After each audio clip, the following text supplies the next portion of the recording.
Pemirsa, KPK kembali memanggil Sekjen PDIP Hasto Kristianto pada Kamis 20 Februari. Ia akan dipanggil sebagai tersangka kasus suap pengurusan pergantian antar waktu anggota DPR RI dan perintangan penyidikan.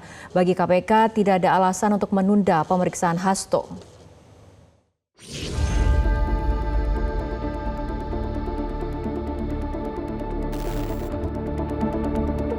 Setelah Sekjen PDIP Hasto Kristianto menyurati KPK meminta penundaan pemeriksaan pada 17 Februari kemarin karena sedang mengajukan pra-peradilan di Pengadilan Negeri Jakarta Selatan untuk kedua kalinya, kini giliran KPK yang menyurati Hasto Kristianto. KPK menegaskan tidak ada alasan yang patut atau wajar untuk menunda pemeriksaan Hasto Kristianto sebagai tersangka. KPK akan kembali melakukan pemanggilan kepada tersangka Hasto untuk yang kedua. Proses pra-peradilan berbeda dengan proses penyidikan yang ditangani oleh aparat penegak hukum, baik itu di KPK, di kepolisian maupun di kejaksaan. Jadi penyidik menilai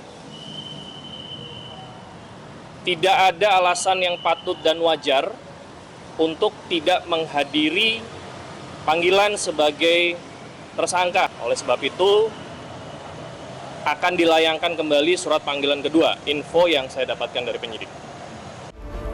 Di lain pihak, kuasa hukum Hasto Kristianto Magdir Ismail memastikan Hasto Kristianto bakal menghadiri pemanggilan Komisi Pemberantasan Korupsi pada Kamis 20 Februari 2025. Dia bakal diperiksa sebagai tersangka kasus dugaan suap pada proses pergantian antar waktu anggota DPR dan perintangan penyidikan. Magdir belum mengetahui informasi yang mau diulik KPK kepada Hasto. Kliennya dipastikan tidak akan hadir sendirian. Lantas apakah KPK akan langsung melakukan upaya penanganan kepada Hasto Kristianto?